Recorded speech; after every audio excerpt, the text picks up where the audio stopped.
J'ai fait un bac en enseignement du français au secondaire. Fait que j'étais vraiment pas dans le même domaine de la mode, de la décoration, ni de l'entrepreneuriat non plus.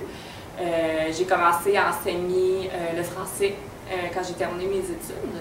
Puis c'est en enseignant que je me suis dit que j'aurais vraiment le goût de me lancer dans mon domaine qui était vraiment ma passion, la mode, la décoration. Puis à chaque fois que je rentrais dans des petites boutiques, ça venait me chercher beaucoup.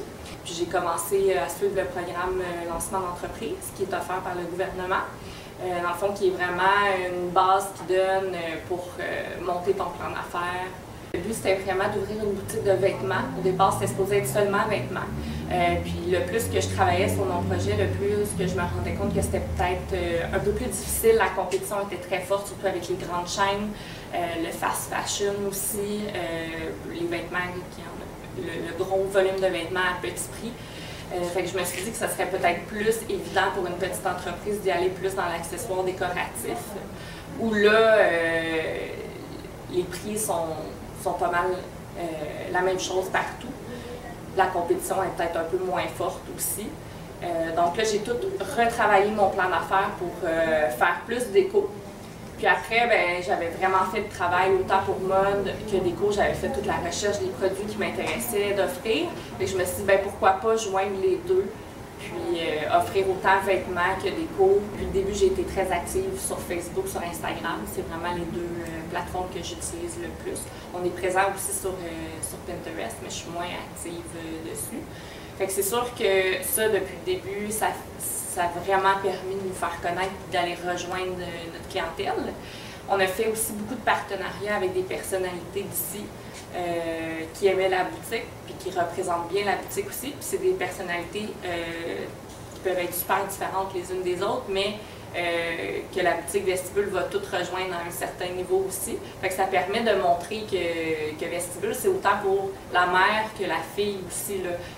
La mère et la fille, des fois, viennent magasiner ici les deux ensemble puis ressortent avec des trucs.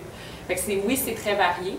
Puis c'est vraiment, on a eu beaucoup de campagnes d'ambassadrices justement l'année passée avec la campagne Mon Vestibule. On a eu 12 ambassadrices, une par mois.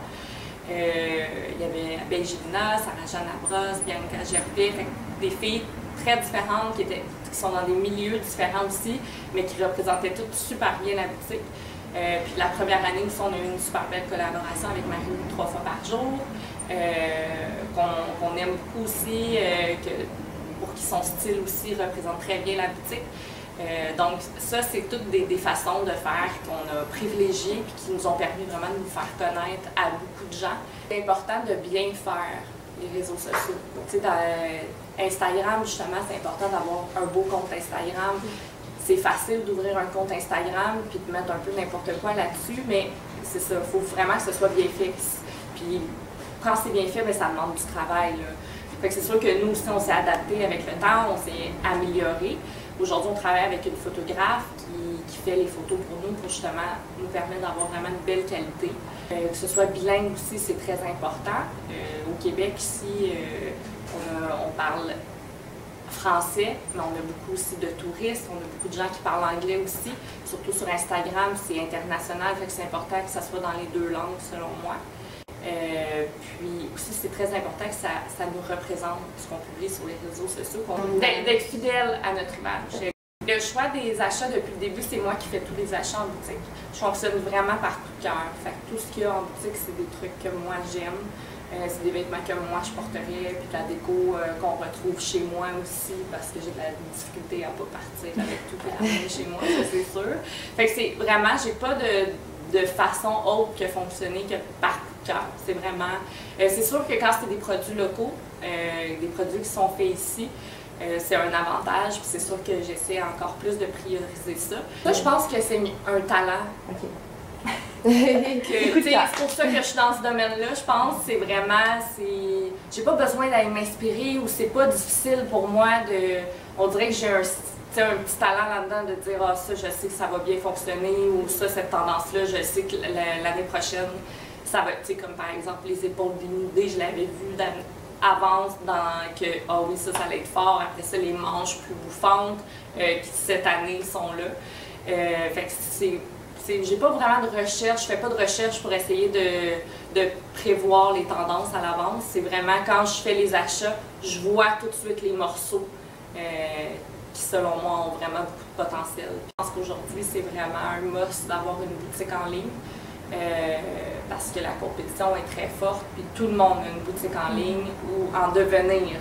Puis on a aussi beaucoup de gens, les gens qui vont acheter en ligne, c'est beaucoup les gens qui viennent de régions, qui ne peuvent pas se déplacer pour venir en boutique parce que c'est trop loin.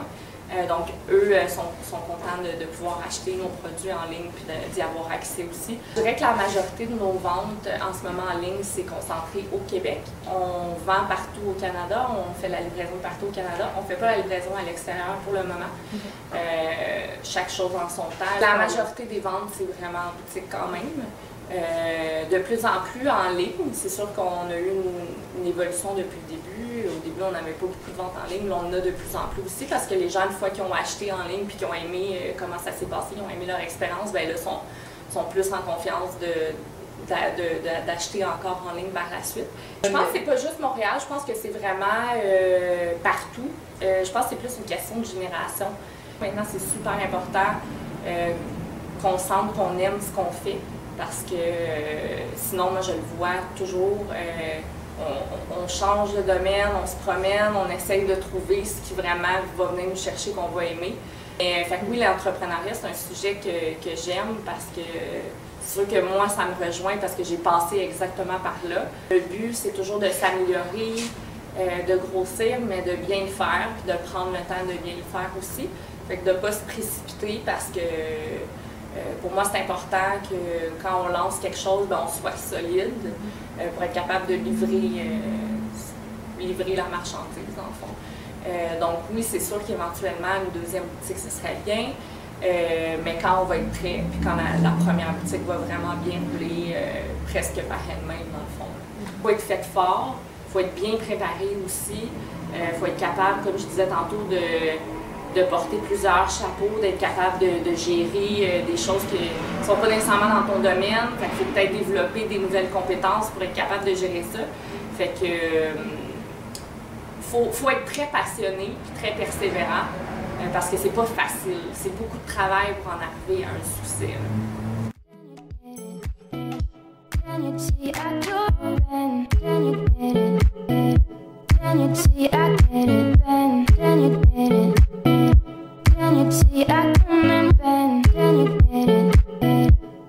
See, I